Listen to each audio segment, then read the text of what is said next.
where there's a television, and the president then began to review television reports of the explosion there shortly after the launch. So once again, the president is concerned. He is saddened. He is very anxious to have more information on it. At the moment, as I say, we're learning most of our information from what the public is getting. What is your best information as to the condition of the crew, Larry, at this point? We don't have any more information than what is being provided to the public on television. Hopefully later we will be able to get some, and that's the president's first priority is to find out what information that is available. We just don't have any more. No, we have not from the Oval Office. Will this affect in any way the plans for the State of the Union tonight? I don't believe so. I'm certain that the president will feel compelled to mention this, depending on the outcome of what we learn here in a few minutes. Will it affect the shuttle program, Larry? Well, that's hard to say, you know, here in 15 or 20 minutes after an incident of this type is concerned. I'm sure it will not affect the United States' determination to consider to continue the exploration of space and all the benefits we've received from it. While this is indeed tragic, it certainly will not deter the United States in its interest in space exploration. All the problems that the shuttle has had, will any substantial reevaluation be done of the program itself? Well, once again, you're very premature in asking a question concerning the future of the space program.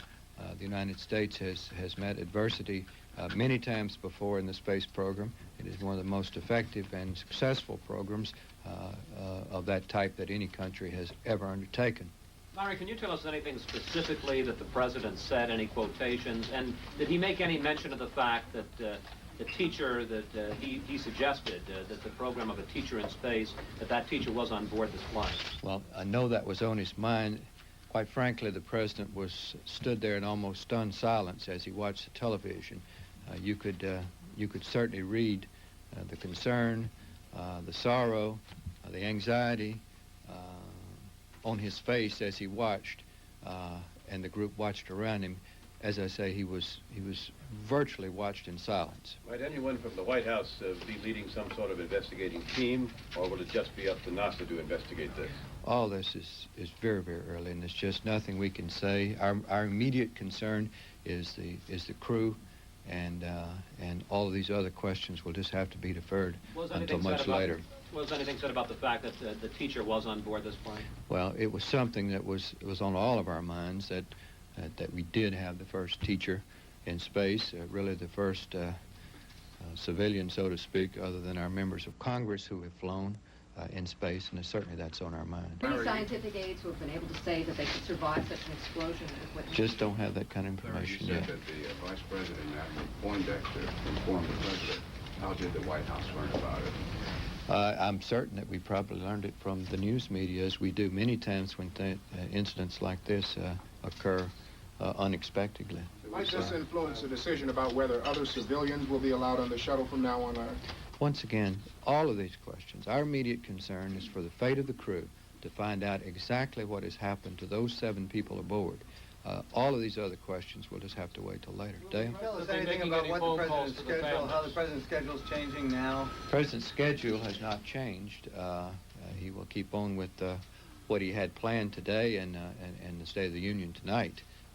And once again, I think the only change in his schedule would be to simply be updated and try to seek the facts in this. Will the president be making any phone calls to the families, Larry? I just don't know. It customarily does, but we're going to wait till we find out what the facts are. Larry, he watched in silence, but were there no quotes that you could give us?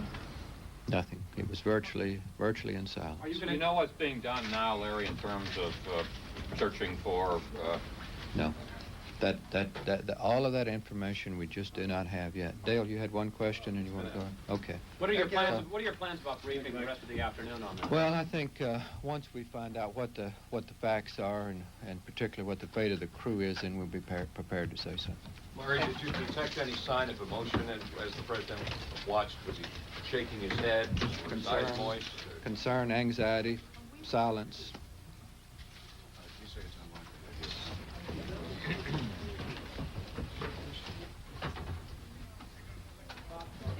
All right, you're looking at a live picture off the Kennedy Space Center from what looks like the vantage point on the vehicle assembly building. Let's go back in time now about 20 minutes as Challenger was ready for liftoff as the last few seconds ticked off the clock. We have main engine start. 4, 3, 2, 1, and liftoff. Liftoff of the 25th Space Shuttle mission, and it has cleared the tower. Now control. Roger, roll, Challenger. Good roll program confirmed. Challenger now heading downrange.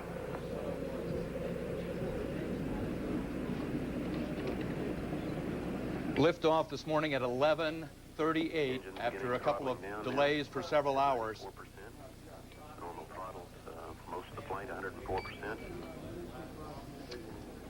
The family of Krista McAuliffe, the first civilian and the first school teacher ever to be launched into space aboard a shuttlecraft, was at the Kennedy Space Center watching today's liftoff. This is not only, of course, let's watch as we see what happened.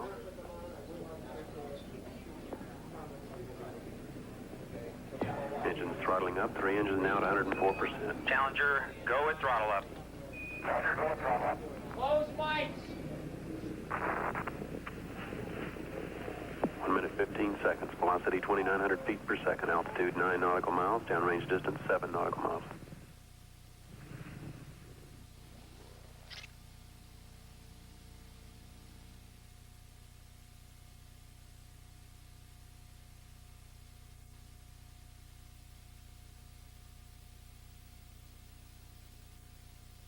This is a slow motion replay of the explosion.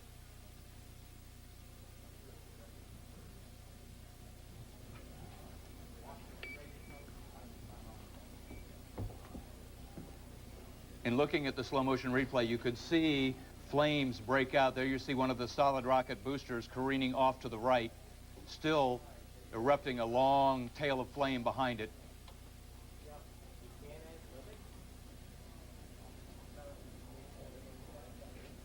In the center of the fire and the smoke, you can't see any form of what was once the shuttle.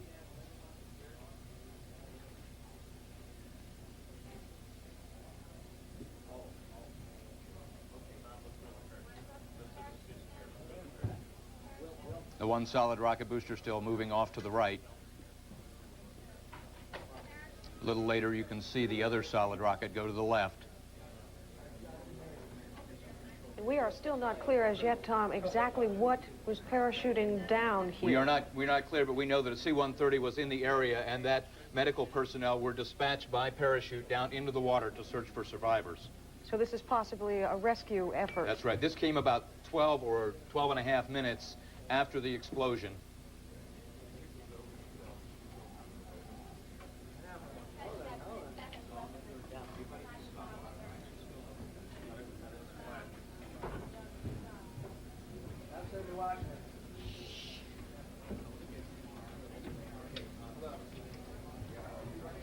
All right, the crew of the Space Shuttle Challenger, Francis Dick Scobie, was the spacecraft commander.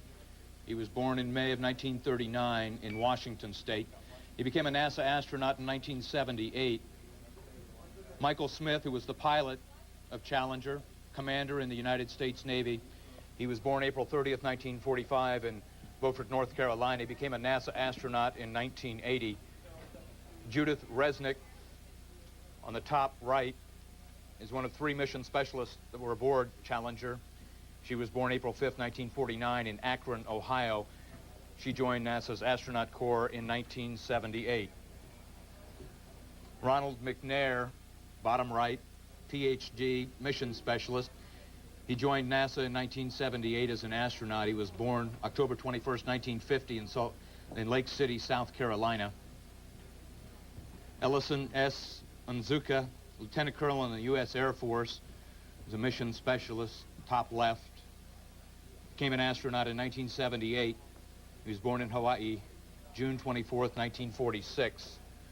Gregory B. Jarvis, payload specialist, was born August 24th, 1944 in Detroit. He was a test and integration manager for the F-1 and F-2 and F-3 spacecraft in 1983. And finally, Christian McAuliffe, the teacher in space participant, on the top row on the left side of the center, born September 2nd, 1948 in Boston. She received her BA degree from Remington State College and master's degree in education from Bowie, Maryland. She's taught English and American history since 1970 until her selection from 11,000 other teachers as a NASA teacher in space. She taught economics, law, American history, and of course she developed the American woman. Okay, let's now go to Bob Kane. Bob? Tom, we've just learned from a wire report that the students at Christa McAuliffe's high school in New Hampshire were watching the liftoff along with hundreds of thousands of other Americans. They cheered wildly as they saw the shuttle take off in an apparently nominal, very good launching, and then sat in stunned silence when they saw the craft and its fuel tanks blow up. The school principal, Charles Foley, immediately ordered reporters and photographers out of the school. Students were ordered back to their classrooms, and Principal Foley said he would have more to say when he learned what had happened. Marion. We have already, Bob, of course, had reaction from the White House as White House spokesman Larry Speets described the president's reaction when he was told by the vice president about this tragedy. He was described as being saddened and anxious. There is more official word in response to this from Washington, and let's go to Reed Collins for that. Reed? Of course, Marianne, the word of the Challenger catastrophe struck Washington like a winter thunderbolt. The House of Representatives was in session at 11:38 Eastern Time this morning, but not for long. The House chaplain, very quickly upon learning of the news, offered a prayer for those off the coast of Florida. James Ford presented the wishes and the will of the House to a chilled and cold House of Representatives. And at this special moment, let us remember in silent prayer those who were involved in the spacecraft shuttle accident just a few minutes ago off Florida. Let us pray.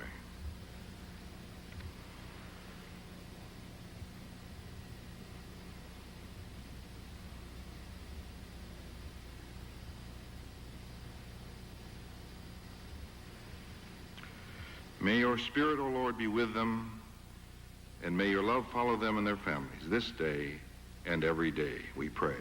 Amen.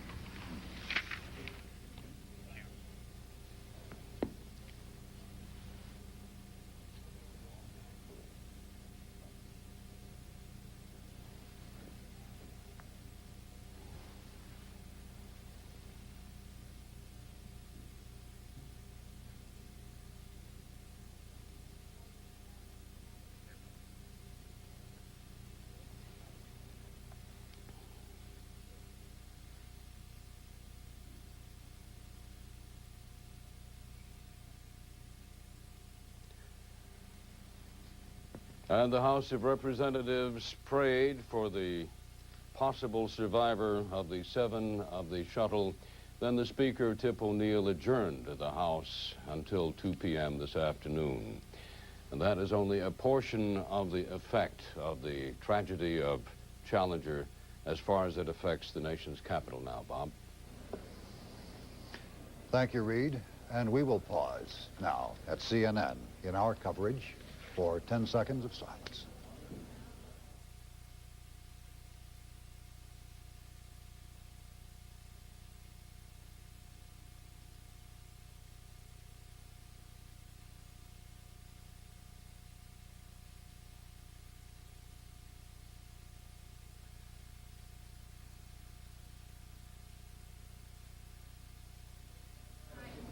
You are looking at the 7 crew members of the Space Shuttle Challenger's mission.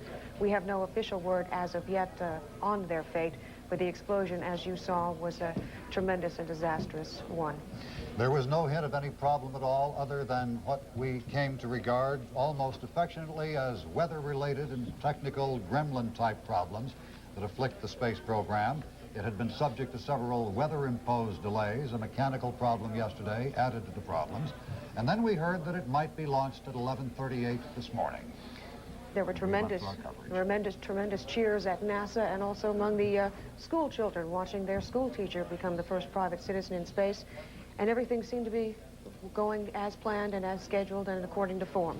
But then at 11:38, 3 minutes before launch time, correspondent Tom Mintier joined us on the set to begin our live coverage of the launch. Tom.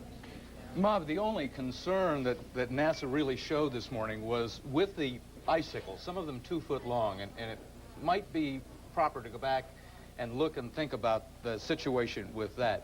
They were very concerned. They called an emergency meeting at the Kennedy Space Center to discuss whether the ice on the pad area could possibly damage the shuttle on liftoff. There was concern about the heat shielding tiles possibly being pierced by those icicles.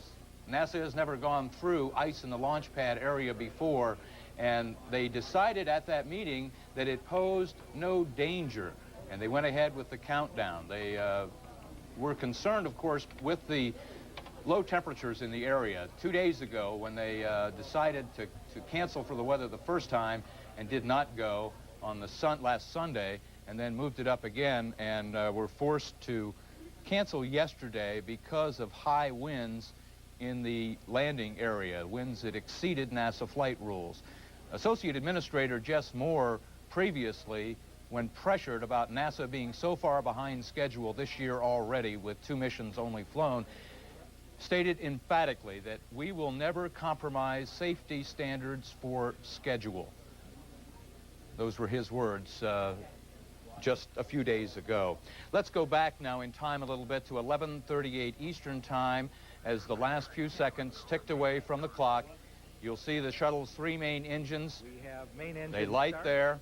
4, 3, 2, Everything appeared 1, normal at this point. And liftoff.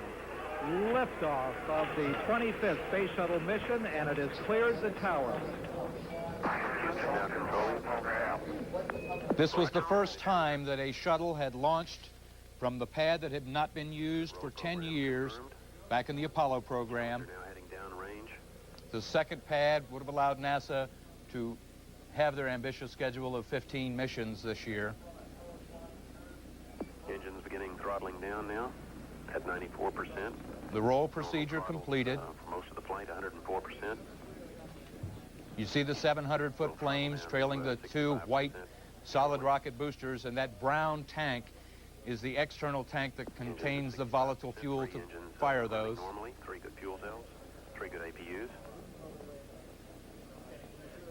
Velocity 2,257 feet per second. Altitude 4.3 nautical miles. Downrange distance 3 nautical miles.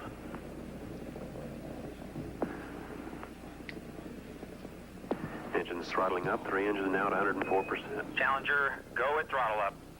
Challenger, go at throttle up.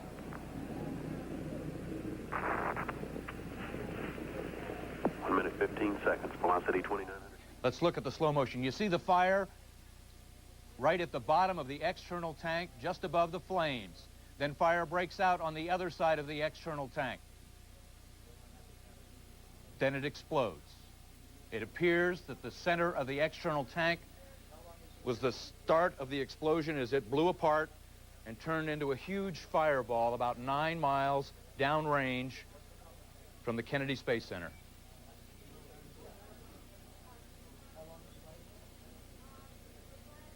You can see on the right-hand side of your screen the white solid rocket still in flames, shooting off to the right. And the next shot, you'll see the other solid rocket still intact, shooting off to the left. The shuttle Challenger itself is attached to the external tank in several places. The 2 solid rocket boosters sit on the left and right side of that brown external tank. In that position, the shuttle was underneath. 11:38 this morning, it now appears that there are no survivors from Space Shuttle Challenger, the 25th mission, and the only fatalities since 1967, when 3 astronauts were killed in a fire at the Kennedy Space Center. Marianne? First, as you said, Tom, the first in-air disaster in the manned in space program of the United States. Let's go back to Washington now and Reed Collins. Well, as we know, the president has been informed. He is saddened. He is anxious, according to Larry Speaks. We'll hear more about that. The House of Representatives has adjourned after its chaplain said a prayer for those 7, their families, and, of course, for the nation. The House of Representatives has trooped quietly out of the Capitol Hill. In front of a chilled White House, chilled the more so because of the events of this past hour, my colleague Charles Bierbauer. Charles? Reed, we know that the president was in the Oval Office at the time of the explosion, actually preparing for a briefing with some reporters on his State of the Union address tonight. Word was brought to him by National Security Advisor Admiral John Poindexter and the Vice President. He went immediately to his study, watched a rerun of the explosion on television there, and White House spokesman Larry Speaks conveyed to us just a few moments ago the president's reaction. The Union. The Vice President and the Foreign Policy Advisor John Poindexter came in with others and informed the president that the news had just broken. We immediately adjourned our Oval Office meeting and went into an adjoining room, the president's study, where there's a television, and the president then began to review television reports of the explosion there shortly after the launch. So once again, the president is concerned. He is saddened.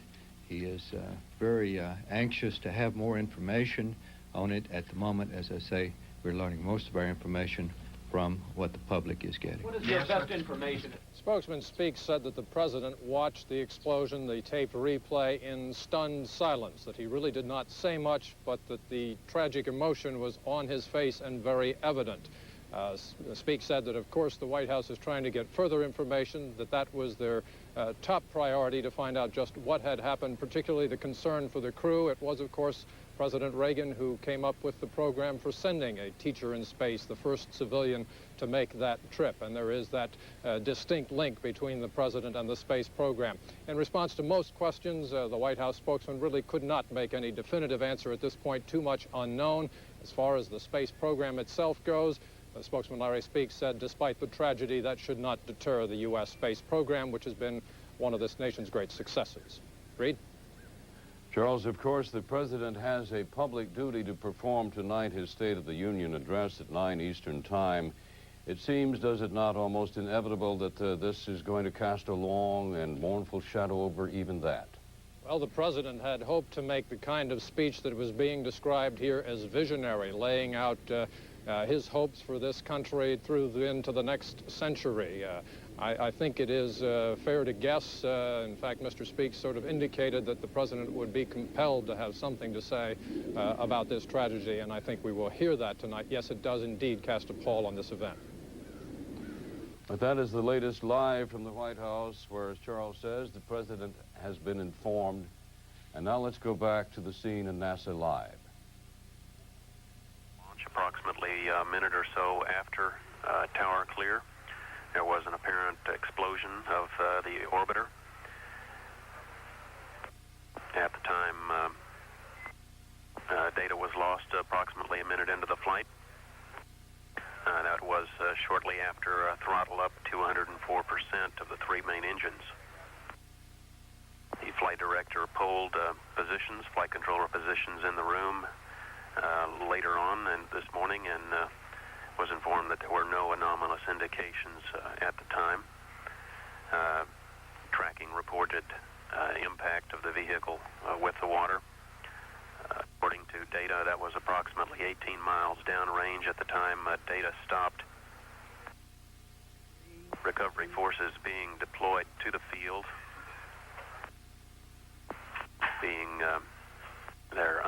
were unable shortly to enter the specific area because of continuing falling debris, and at about this time are being admitted to the impact area. Contingency procedures are in effect, and following those procedures, all of the data available in mission control from the flight at the point or up to the point of the incident, data is being secured and will be carefully evaluated. We have no additional information at this time, and we'll keep you advised as other details become available. This is Mission Control, Houston.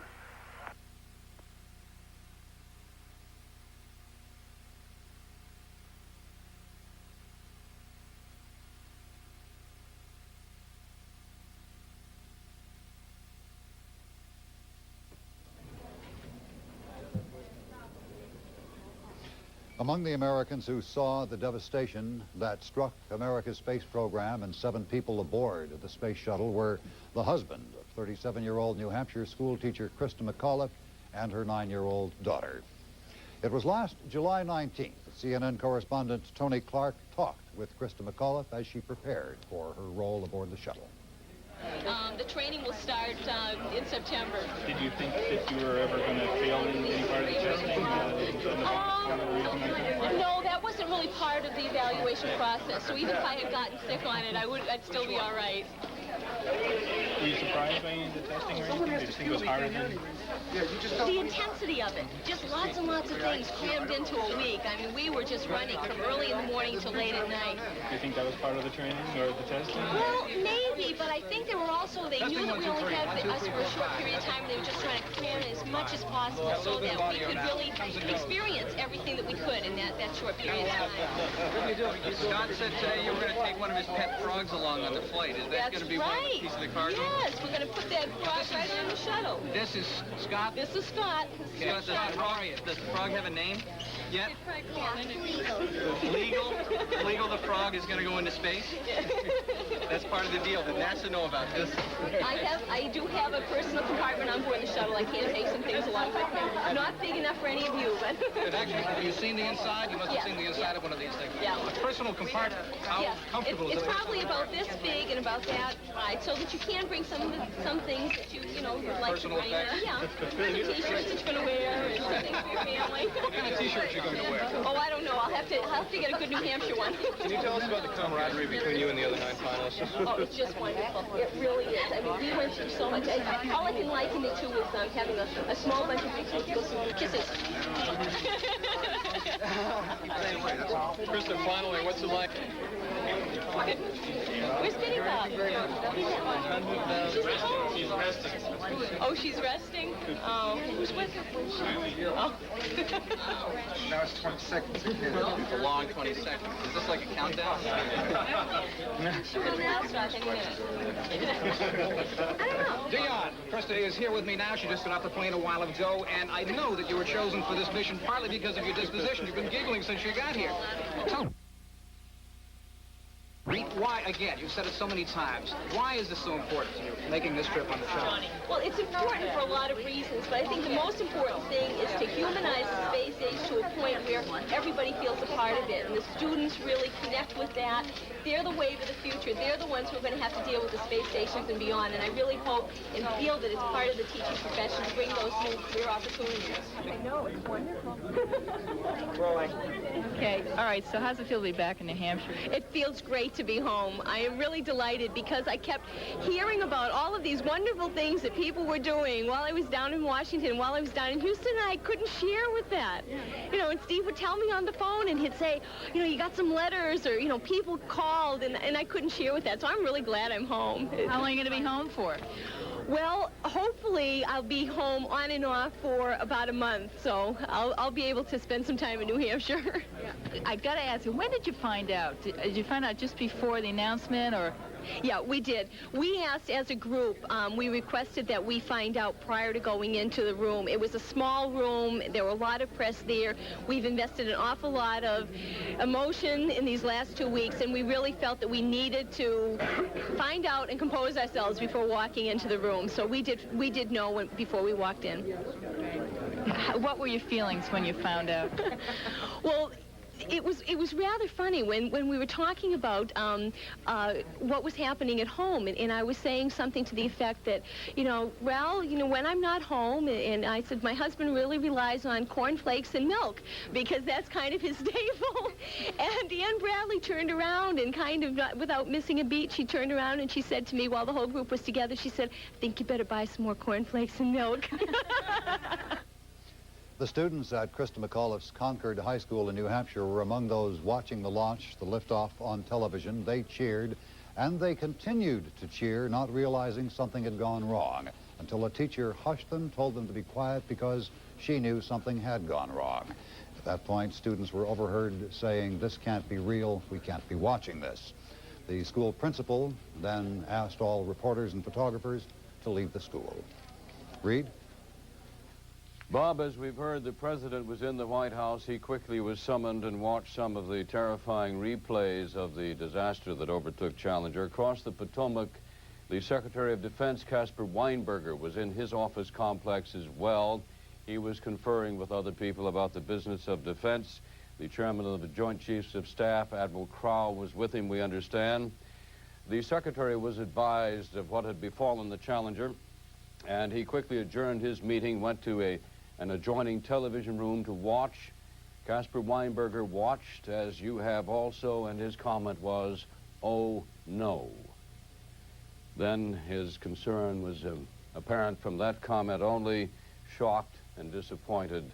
But the quote from the Secretary of Defense, probably that of all of America, Bob, "Oh, no." Mary Ann. Also at the Cape, or just actually 3.5 miles from the Cape, watching as it happened this morning, were Krista McAuliffe's two parents, Edward and Grace Corrigan, were watching from a VIP area some 3.5 miles away. The wire services are reported observing the two of them hugging and sobbing as they saw the explosion aboard the shuttle.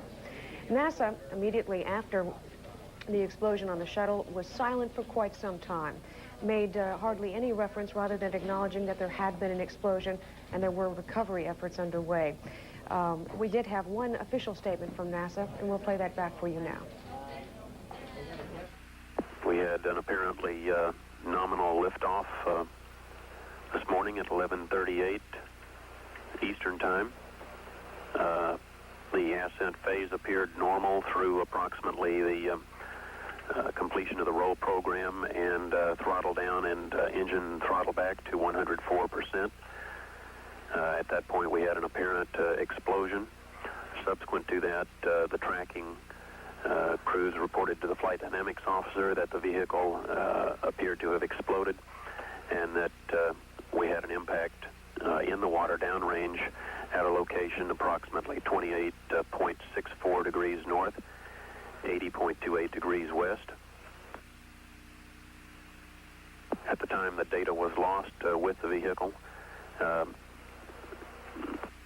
according to a poll by the flight director Jay Green of the positions here in Mission Control, there were no anomalous indications, no indications of problems with the engines or with the SRBs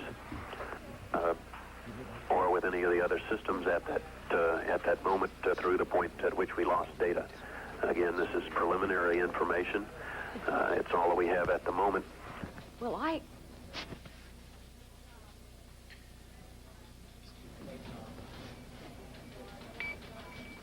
It was about 1 minute into flight when the explosion took place, but for 55 minutes, downrange about 9 miles from the Kennedy Space Center, the debris continued to fall. That prevented, according to NASA, some of the emergency operations from moving into the area for that amount of time. But most of the pieces that we could at least see through our picture falling through after the explosion. Here's a replay in slow motion. You can see the fire develop on both sides of the external tank, and in about a half a second you'll see it break apart right there. And it turns into a fireball. Then one of the solid rocket boosters, can't tell whether it's the right one or the left one, careens off to the right-hand side. Still intact. The solid rocket booster was intact. Huge fireball where the shuttle sits next to the external tank. There's the solid rocket that's going off to the right. And in just a second, you'll see the other solid rocket, also still intact, going to the left. The silence of NASA came when you were looking at the same pictures that we're looking at now, with all of the fire and the smoke. You couldn't really see through it to see if the shuttle was still there. The first indication that it wasn't was when they said they lost all communications, all downlink video with the shuttle. These are the spectators that were watching.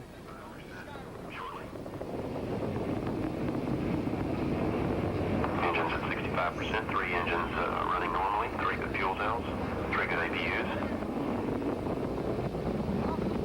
velocity 2,257 feet per second. Altitude 4.3 knots. This is raw, unedited video, just sent via satellite.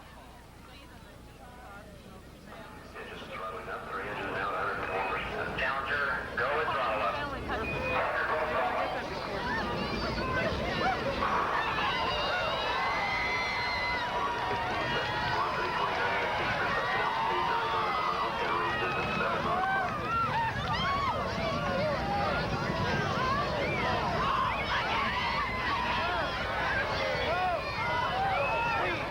Picture you were just seeing was Christy McAuliffe's parents watching in horror. These are the students from her school.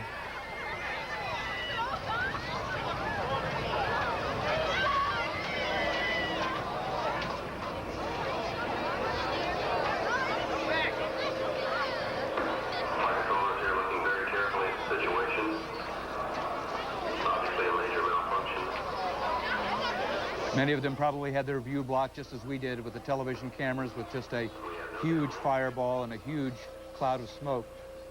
They may not realize yet what has happened. You see concern etched on their faces. The breath that they've been holding released. And then the realization sets in that something is wrong.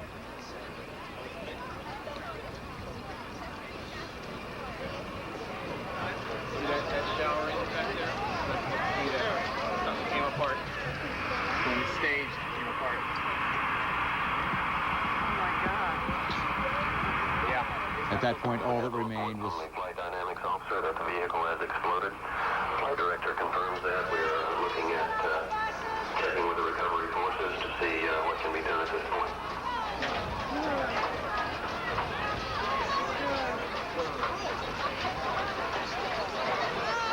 Contingency procedures are in effect.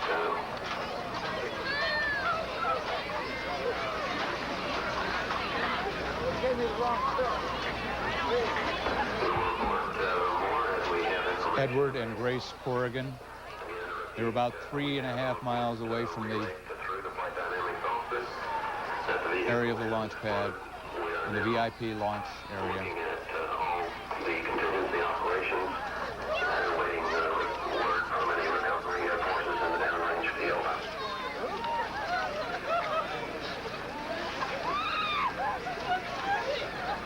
Families of the astronauts normally in the grandstands. Tom, as John Zarella pointed out from the Cape earlier, when all of us first saw the blast, there was a moment of stunned silence and disbelief. Many people perhaps did confuse it with the, is it the booster rockets? The solid rocket booster separation, which But it was occurs really, a little later. it was came far much too early and far too big an explosion. And it took a while, I'm sure, for it to sink in the minds of the parents and the school There children. you see Mr. and Mrs. Corrigan still standing, saying a silent prayer. Those are Christy McAuliffe's parents. It's Edward and Grace Corrigan.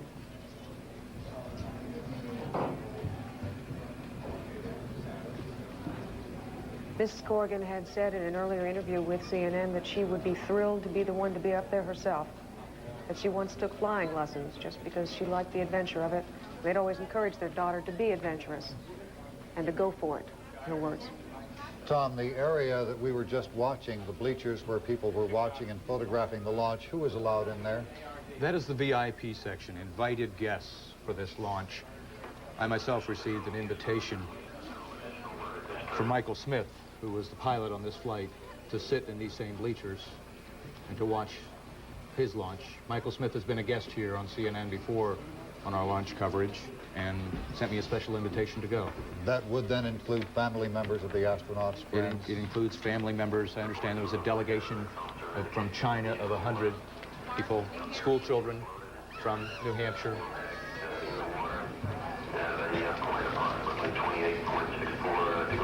Challenger's pilot, as Tom just said, was Mike Smith, 40 years old. He was a commander in the U.S. Navy. He's from Beaufort, North Carolina, a graduate of the U.S. Naval Academy. He served in Vietnam, is married, and has 3 children. And we had an interview with him here on CNN back in July. Let's play that for you. Count. How important is the Halley satellite watch? I mean, what are you going to be able to do with that? Well, the satellite is very important. If you talk to the folks that have put together the experiment from the University of Colorado, they're hoping to get some really valuable information. As Ron mentioned this morning in the press conference, the comet is at its closest approach to the sun during the period that we're going to be observing it with the experiment, and hopefully that's going to be the period where it has the most activity in terms of throwing off water or whatever it's made out of. And the spectrometers that are on the Spartan-Halley comet or the Spartan-Halley satellite are hopefully going to be able to give us the information to tell us what that material is made of, and from that, of course, we can go back, since the comets are remnants of the formation of the universe, hopefully, how some of that process worked. So it's very important to us, and it's very important that we actually deploy the satellite and pick it up on schedule and without a lot of problems, because all the data that satellite gathers while it's out doing its mission is going to be contained on the satellite itself. There's no telemeter data coming back to the ground or anything, so we have to deploy it and pick it up. Isn't that going to be the tricky part, is making sure you pick it up? I mean, what we were talking about earlier in a press conference, it's going to be night and finding the thing. Well, it's going to be night as we approach the target. As we pass about 2,000 feet to 4,000 feet below the target, it will be night, but as we come up in front of the target on its velocity vector, the sun should just be coming over the horizon, and we should have a good view of the satellite at that point. And once we have stabilized on the velocity vector, we practiced it many times. Dick will be moving the shuttle in towards the satellite, and we'll put it about 35 feet over the bay, and Judy hopefully will pick it up with the arm. It'll be in the right orientation. If for some reason its attitude system does fail, it has some magnetic torquers that can put it in an attitude that'll allow us to pick it up with the arm. We also have some backup plans in case the arm is not working or the satellite is moving a little more than we would like to send Ellison Onizuka and Ron McNair out EVA, and Dick will actually fly the satellite down to where they can pick it up and put it in the bay. So we have some backup plans to pick that satellite up if there's anything wrong with either the orbiter or the satellite itself. Yeah, because you don't get many chances to look at the the comet.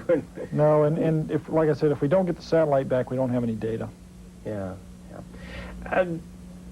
Does it concern you, or does it concern the other astronauts that so much of the spotlight has been on Krista? Everything seems to be focusing on her, and we talk about teacher in space rather than, you've got a TDRS satellite, you've got Hughes doing the experiments really that may help in the design of future satellites. You're going to be looking at Halley's Comet. It's an important mission, but most of all the spotlight is on her. Well, I don't think it concerns us. Once we knew the teacher was going to be on the flight, I think everyone expected all the interest and everything to go exactly that way. And that's probably the way it should be, since she is going to be doing something on the flight which hasn't ever been done before. And hopefully she's going to be doing the things that she mentioned earlier in the press conference this morning, and that is allowing teachers and students to experience this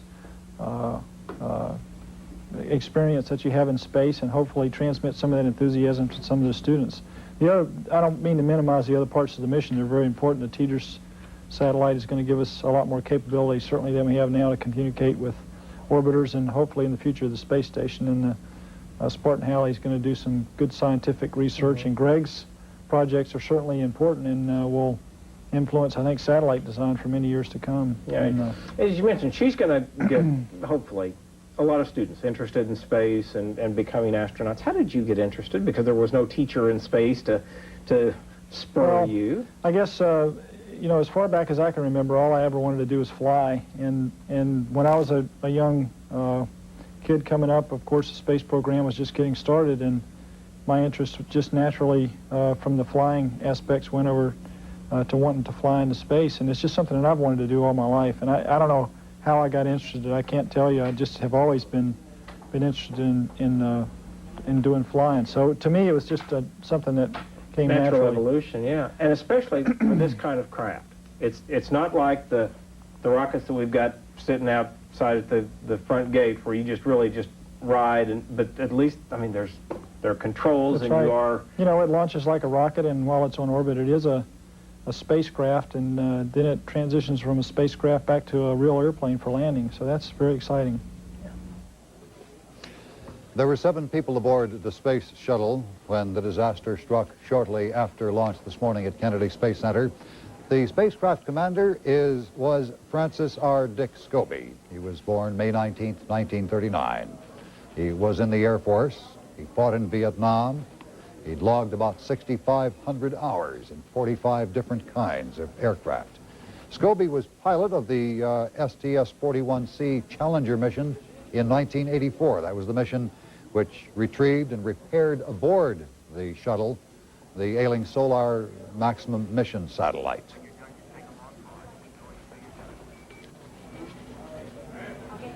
There were 2 women on board this flight of the Space Shuttle Challenger. One of them was astronaut Judy Resnik.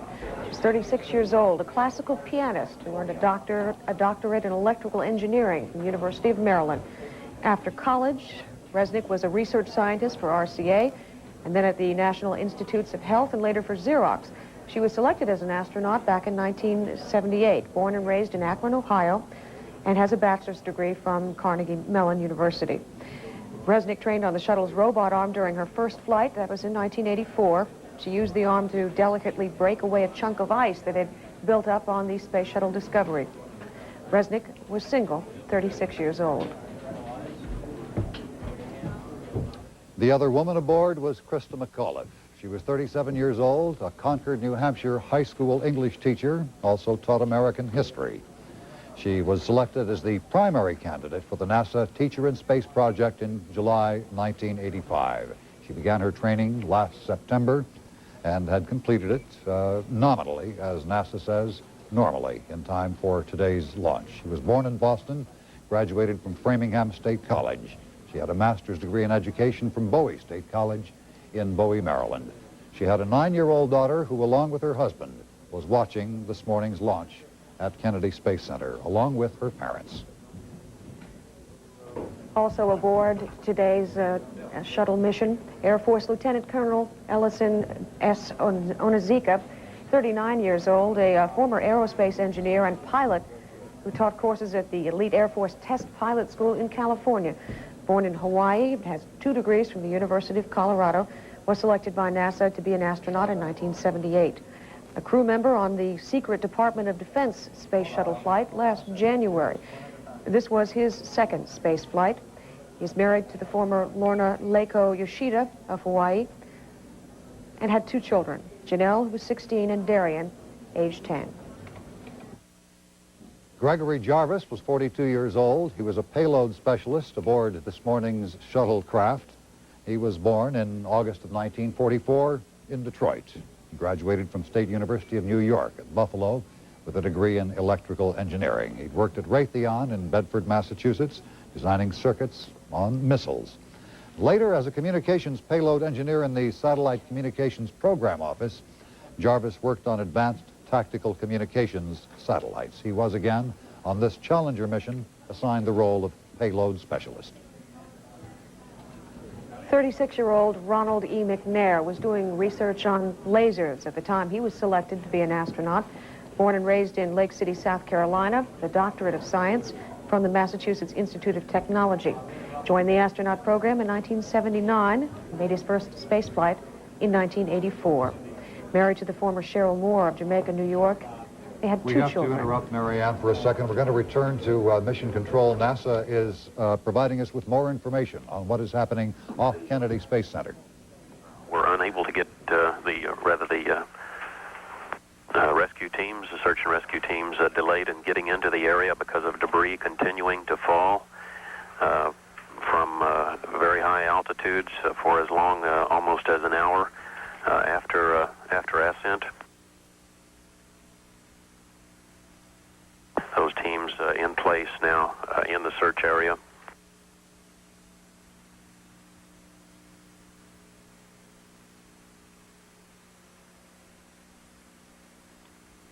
We will provide additional information as it becomes available to us. This is Mission Control, Houston.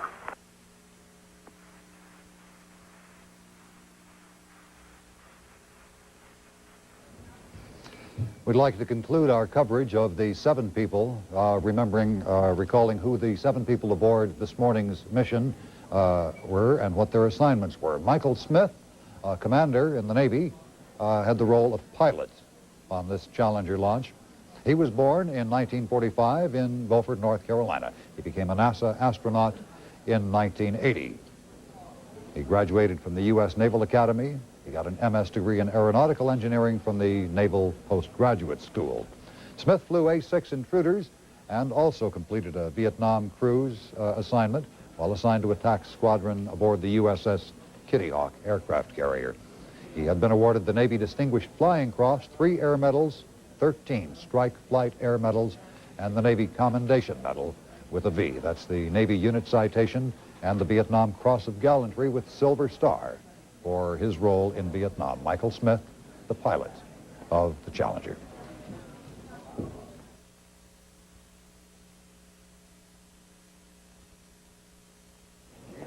The 7 crew members of this ill-fated Challenger mission. Krista McAuliffe, of course, was picked to be the first teacher in space some 6 months ago after a nationwide search. It was President Reagan's idea to put a private citizen in the shuttle program. Her husband, Stephen McAuliffe, talked to reporters shortly after the announcement that his wife was picked to be a primary candidate for the NASA Teacher in Space program. I found out, honestly, nobody here believes this, but it's true. I found out on the radio, like everyone else. Which station? Oh, which station? GIR. Chris, did they call you this morning at all? No, I think she's paying me back for all the wise comments I've made in the last month or so. Can you objectively say whether you had a feeling after, I think maybe premonitions might have been high, especially following the fact that she was the first one that NASA interviewed on Monday. Do you think there were any sneaking suspicious that sort of leaned her way? No, not at all. I think everybody who knows her, I think, honestly thought that, there may have been candidates who were certainly her equal, but that there was nobody that would be superior to her. And we all felt that way. So we all felt that she had a really, really good chance. But obviously you can't say you knew she was going to win or you knew she was going to be selected. And I wouldn't have been surprised if somebody else was selected because they were all so good. You said, I guess early today, you were saying that you were the nervous wreck and she was the calm one. Is that in fact true? Was she really calm? That is in fact true. She was very worried last night that Mike Callahan, my partner, and I were going to be total basket cases and unable to practice law for the next 10 years if she wasn't selected. Mr. McCall, what were you doing when you heard it on the radio? Were you specifically listening for it, or were you just, was it on and then you heard it and just said, Oh no, we turned it on because George Wilson of the Monitor thought he might be able to get an inside scoop on who the selectee was, and he was going to call me. And apparently they really put the silence on that in Washington, and his source wasn't able to produce. So he called me, and we called each other all morning saying, do you know, and not believing either one, I think. You're looking forward to spending the rest of your life being known as the wife or the husband of the woman who went up in space? Well, actually, I'm used to it. I've spent my entire married life being known as Krista's husband. Are you prepared for what this means? I guess she's going to be home. She's going to be away for a year now, or come the flight. And well, I don't imagine it's going to be a solid year away. I think it's. She'll be away for a long period of time, but I assume we'll be allowed to see her. Are you ready to assume responsibility for the kids and the whole bit, and I am. the pressures that means on the home life? I am very ready, willing, and able to turn those pressures over to my mother and my mother-in-law. This isn't catching the shuttle to Boston. Do you have doing, but how can you as a human being turn down an opportunity like that? I certainly couldn't, and I wouldn't expect her to. Are you asking NASA if they can make room for you too? If there's a way to get on there, I'd like to hear about it. Can I just go back to the kids? They're young. Do you think this could have an effect on them? She'll be gone, for long periods of time. I don't think so. Scott's 8 and Caroline's 5, and Krista's always worked, and she's always made very strong efforts to, schedule time that solely belonged to them, and I don't see any reason why she wouldn't continue to do that. Sure, there'll be 60 or 30-day periods where she won't be around, but if the last month or two is any indication, they can handle that fairly well. Especially when they see her on television every other night, they kind of enjoy that. Have you talked to them yet? Been able to- I talked to Scott. Caroline's distracted at the swimming pool up at Concord Country Club, and Scott's at home fielding phone calls. Are you aware of how excited the city as a whole is about this? I was just out on the street. You know, that's a great point, because that's one of the wonderful things I think about living in Concord, is that for the last, really since she applied, I think everybody has been so excited and has identified with her so well. And you know, people in the street that you know, they say we're rooting for, and you can see the anxiety in everybody's face. You know, people that she works with and people that I work with, and just people that you see occasionally around town. We're really super, and I'm really happy for that. In fact, she was afraid last night when I was telling her the pressure of the city and the state are on her. And she said she didn't think she wanted to come back if she didn't get picked, that everybody would be downhearted. And I cleverly told her that was true, so she should keep that pressure in mind and do well. Do you have specific plans in mind that you two talked about if she won? You know, how you were going to work out some of the specifics of house care and... Only one specific plan, and that is my VMI ring gets to go on the flight. BMI? What does that stand for? What does that stand for? That's the best military school in the United States, Virginia Military Institute. Do you have anything as the husband of the first woman who's... I'm laughing because one of my colleagues here went to West Point. He disputes that rather hotly. Do you have... But he isn't being interviewed. So. If it was you going instead, or during the talks that you've had with your wife, has there been any, you know, point of view that you've had, any type of thing you want her to tell people, or any special interest you have in the space program, or what she's doing? I don't understand the question. Has there been a specific thing about it that's really excited you? Oh, sure. I mean, the idea of floating above the Earth free of gravity, my God, yeah, that's, to me, that's unbelievable. That, of course, was an interview earlier with the husband of Christa McAuliffe, who was one of the 7 crew aboard the Space Shuttle Challenger that exploded at 11:38 this morning, shortly after liftoff from the Kennedy Space Center.